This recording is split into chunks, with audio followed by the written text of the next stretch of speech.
me, Dave, Kit. The boys are here to talk about everything Frax this week. And we got one big topic and some smaller ones. And guys, do you know what that big topic is? Does it start with a V and end in a 2? Yes, that is true. For anyone that has not been living under a rock this week, Sam quietly went on. Actually, can we talk about this? Yeah. Nothing against door hacks, but I am a little bit jealous that Sam went on to the quietly announced door hacks thing to give a full announcement of how the V2 system would work. More information than anywhere else that he's put out. And yeah. Well, that was on purpose. Remember, we are at Flywheel are working with Frax and Dora Hacks to make that happen. I understand. And so the thing was, if Dora Hacks would have never happened, then that thread would have never been written. I talked to Sam about that. So basically, I talked to Sam earlier this week. I'm like, hey, just a reminder, you have the technical workshop at the end of the week. And I was like, oh, I hope he has something. He's like, yeah, I think I'll talk about our LSD fi, very casually. He's like, yeah, I think I'll get a presentation to going. And he made it in 2 or 3 days. And then he just came out with the full announcement on Dora Hacks. And then at that point, after he was like, you know what? I made the whole thing for Dora Hacks. Might as well make a Twitter thread out of it. And so then he did the whole Twitter thread.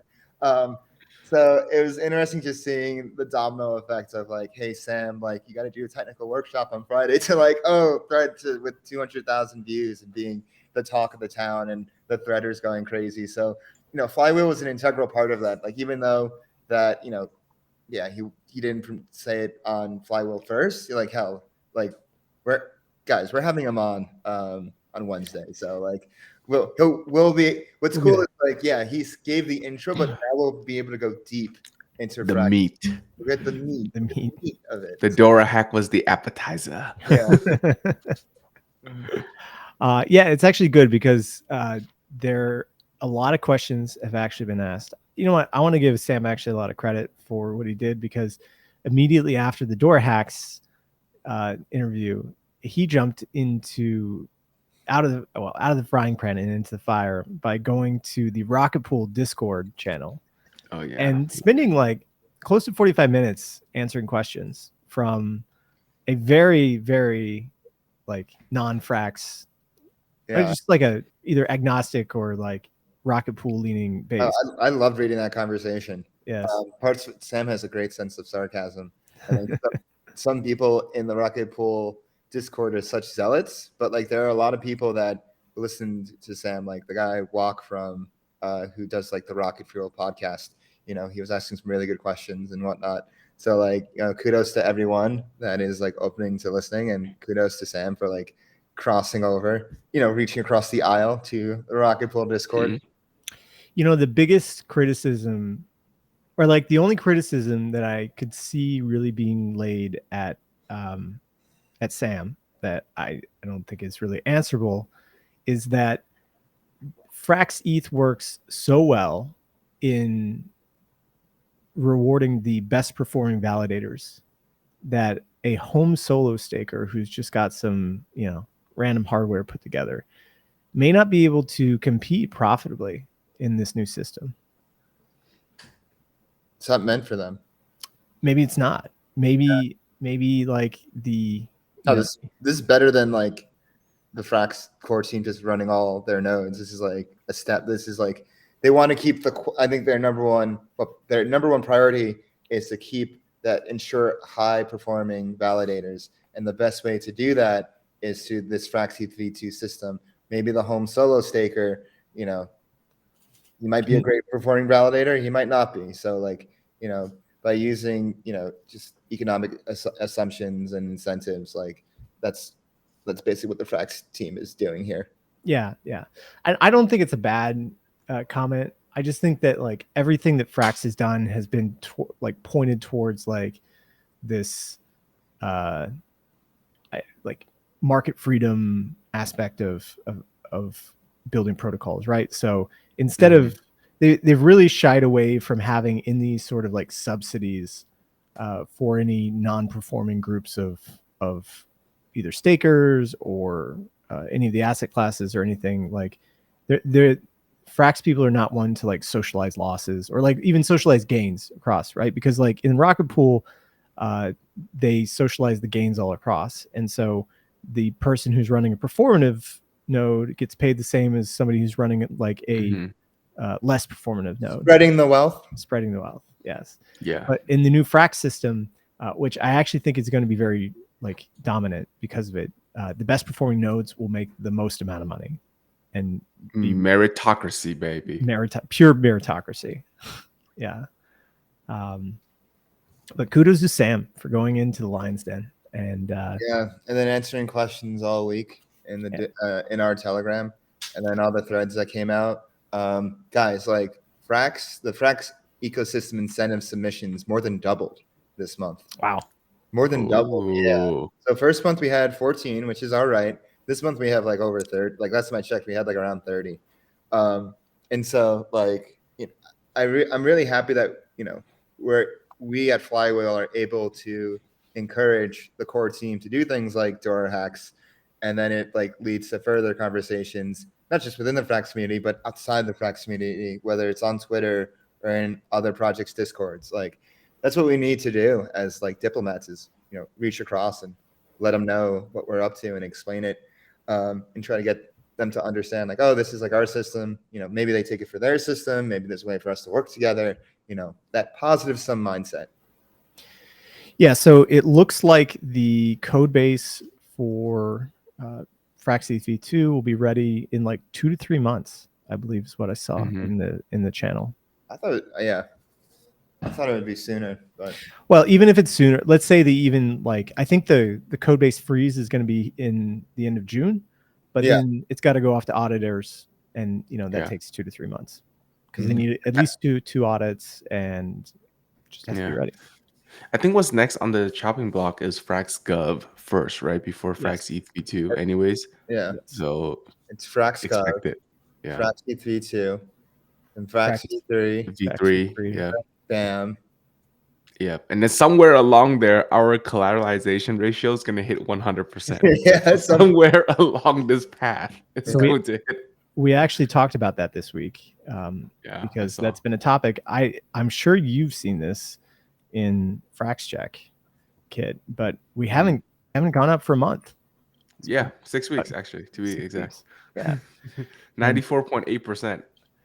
I don't know. It's kind of funny. It was kind of funny. We're like, we're on this march to 100. March. And we got like, and then we literally kept grinding.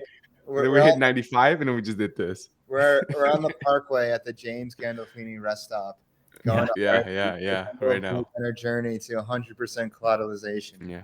Yeah. So I asked Sam about it, and I think that the majority of the reasons that we're not going up is because Frax share is going down. There's a lot of like FrxETH Frax POL, like protocol and liquidity, and the more that Frax shares goes down, the more collateral ratio that we actually have to make up. It's kind of this like weird thing. So if we want to close it, FrxETH needs to go back up to like 10 or something soon.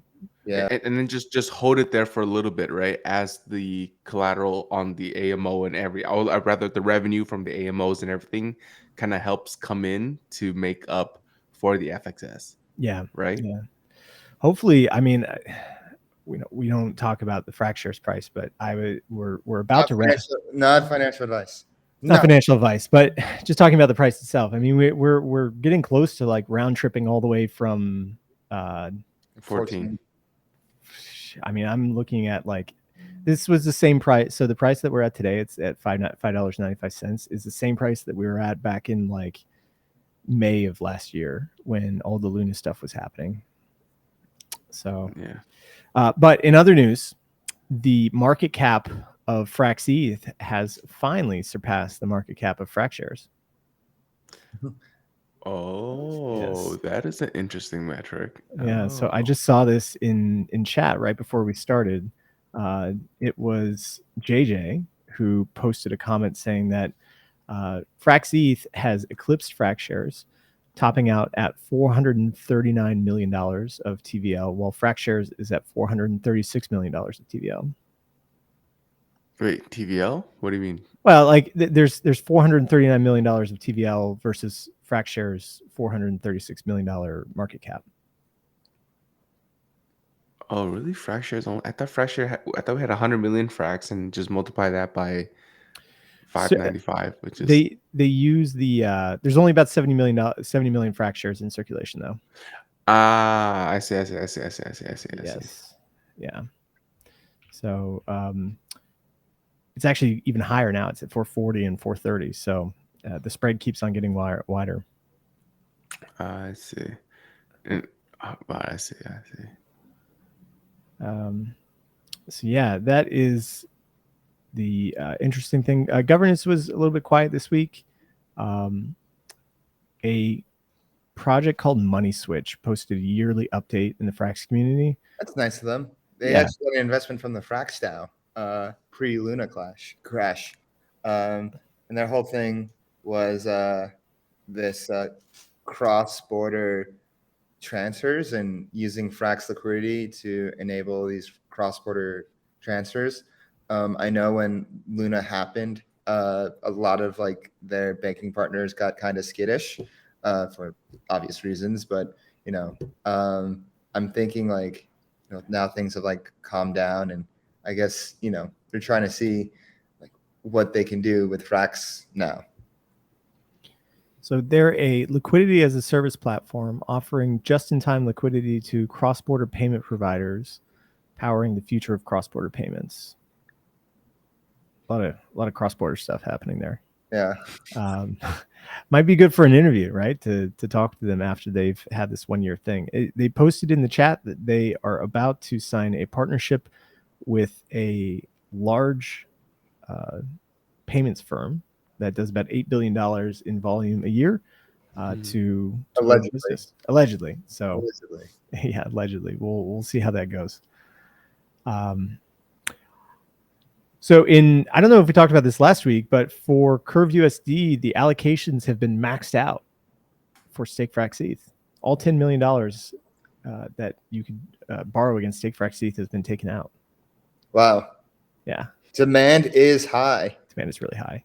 And so I even open that more, please. Mitch, well, remember, anybody can make a curve proposal, so you just have to go in and make it. Oh, okay. Can everybody here say product market fit with me, aka PMF? PMF. Oh man, did we get to talk about FrxGov during the last Fraxing review? I don't remember. I don't think we did. But I just want to do a double click on that because our pod for FrxGov just dropped right on Wednesday. Mm-hmm. So for folks who missed that one, definitely go and check it out. I think that is going to be, how Frax always leads in this kind of DeFi landscape in terms of product innovation and just ops. I think this governance mechanism or design is going to be the way moving forward. It gives the team the nimbleness to act, but also put full control back into VE FXS holders. Yeah. To be like, the one that have the nuts per se. Yeah, they've done a really good job of the design and mechanisms of it. I was really impressed of kind of how they came from the thinking of like, oh, hey, we got multi-sig. Like, let's think about daily operations. Let's think about the edge cases. Let's think about like the extreme cases of what we would need VFXS for. And let's look back at some of the events that we've gone through, like the Harmony hack and like some of the other ones where they had to act quickly with multi-sig Nomad, to get money back. And they've kind of built in a way to be able to act quickly, but at the same time have checks and balances. It's a novel and ingenious system, honestly. Mm-hmm. Yeah. But you know what really drove me a little crazy is that when John said it was pretty much 70% Open Zeppelin and like the rest is like he kind of hacked stuff together. I was like, wait, this has always been there, like just kind of on the ready, just no one actually thought to innovate on top of. and everyone just go the multi-sig route, which is quite interesting. And I actually during the ETH Soul event, which happened last week, I was talking with a couple funds, like large funds, and I kind of mentioned this to them, and they're like, "Oh, this is interesting now," because I didn't recognize this, but they said that the multi-sig element is a huge consideration for them, like of how the team could rug at any moment. Like, of course, we know Sam is docs, and we trust Sam, blah blah blah. It's a But safety thing as well. yeah, it's a huge safety thing. They're just like, we just can't, deploy if that's the case. So I think this is actually going to open up a lot of room for us. Yeah, hopefully we get a lot more liquidity with FrxETH and Frax as well too, because then all of the concerns about the core team controlling the multi-sig just go away. Yeah.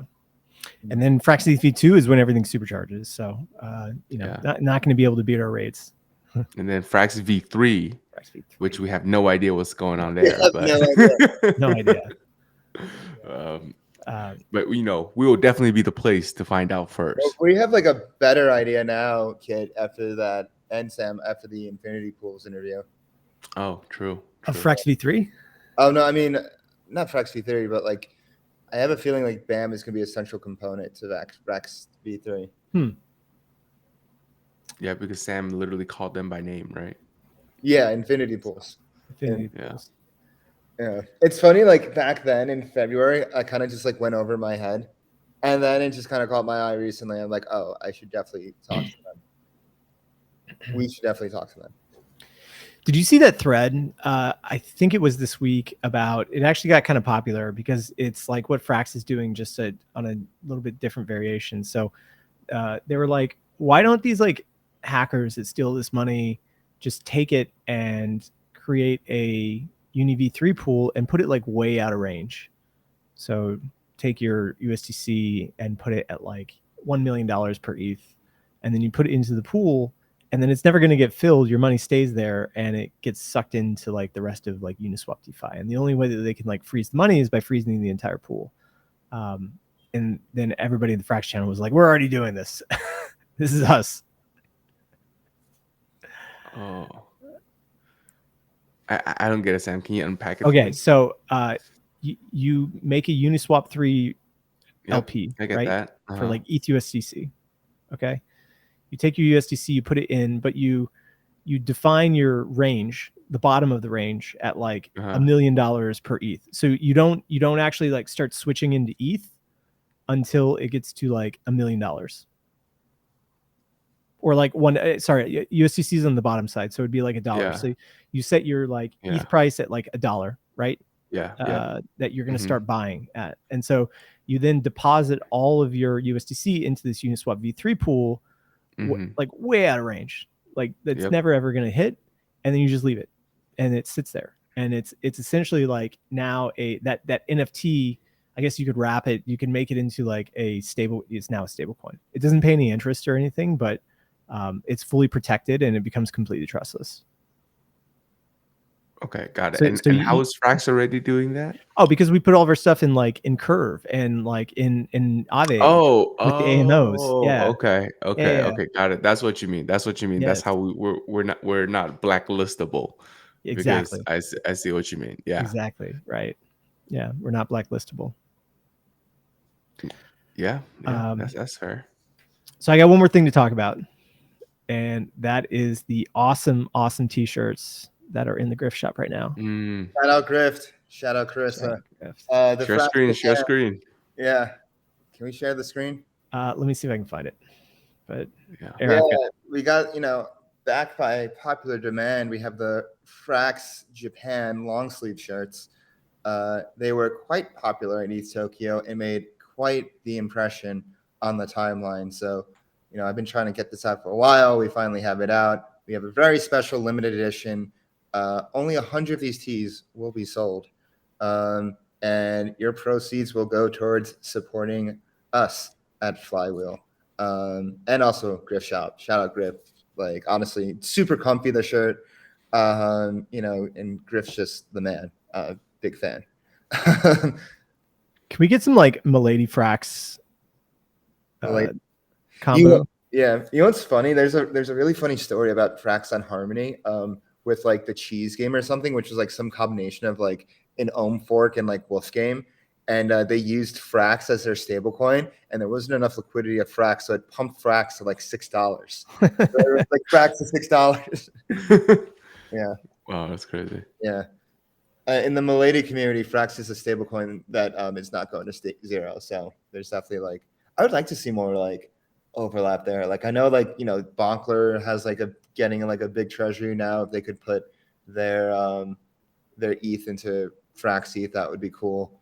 You know, we'll see. Like that's like something. Yeah. I guess that's something that we could talk about. Like how can we get DAOs with large Ethereum allocations to put into FrxETH? I feel like it will be a lot easier once FrxETH v2 comes out. And even though like Frax consistently has the highest yield, it's like what you said earlier, Kit, with the funds at the Frax Soul event. It's like they really do take multi-sig into consideration. And sometimes I feel like we don't. I mean, yeah, we kind of do have a bias here. It's like, oh, like we know like they want rug, but you know, from the outside perspective, it's like, oh, like this is a risk. So excited for FrxETH v2 to come out. And I'm really excited. I'm really impressed how like it maintains the quality of the validators without, you know, making any sacrifices on decentralization. You know who would be a good test case for us to ask would be the llamas. The llamas. Friend Oh of the yeah. show. Yes. Flywheel has a llama. Really? Yeah. Yeah, we have a llama. Flywheel has a llama. Frax llama? We have a llama. I don't know. You got to check the multi-sig. Okay. Actually, to talk about the llamas, we talked to them this morning on Leviathan News, and the sale is actually almost over. So they are at llama number 1077. I believe there's going to be what, like 1,200 llamas or something? I think it's like 1,111. Yeah. Oh yeah, right. So there's only like what 40, 40. like 34 llamas left Yeah. up for auction. And notably, some of the Frax llamas have sold for the highest prices. Evidently. I really love the llamas. I really love how they're bringing culture to the whole Frax Curve ecosystem. It's much needed, and like they're doing such a phenomenal job. I'm really happy we got to talk to them. Mm-hmm. Yeah. So good for them. You know, we had them on a previous episode. Before they even got here. And if you do want to pick up a llama, they're available on OpenSea for about 2.6 ETH. I don't believe you can buy a Frax one at the moment. But good luck. You know, if you did get a Frax one, that is pretty awesome. Let us know. Send it into the at Flywheel DeFi Telegram chat so we can all simp. Did you guys see the Polygon tweet of like Flywheel? So Polygon are these NFTs on Polygon. Get it, Polygon. Are these NFTs on Polygon? And they made a Flywheel one, and they made one of me in an Arizona jacket and a mustache. Oh, that's sick. Yeah. So yeah, and like if you do a Frax quest, you'll be able to like go like earn a Polygon NFT. I really like the Frax ones. I mean the having the logos is pretty cool. This one's pretty dope. Whoever got this one went for like 80, I believe. Yeah. This one is sick. Yeah, I don't know if they show the prices. Okay, yeah, the prices don't really show here, but this one is pretty dope. Owned by 7.3 EB. You know, if you're a llama holder, like this guy. Oh, this is like the llamas.eth. Actually, literally the llama. Okay. Yeah. So if you're a Frax llama holder, come on the show. Let's hear from you about like. Yeah. I bet Sam owns one secretly. Why wouldn't he? Yeah. So good luck to all the llamas holders, and that's going to wrap it up for this week. Busy week, but just in one subject. Yeah. Just in FrxETH. And if you want to make sure you catch that legendary Sam FrxETH v2 interview coming up next Wednesday, you heard that right. Make sure you hit that bell button, subscribe right now, leave us a comment, give us a like.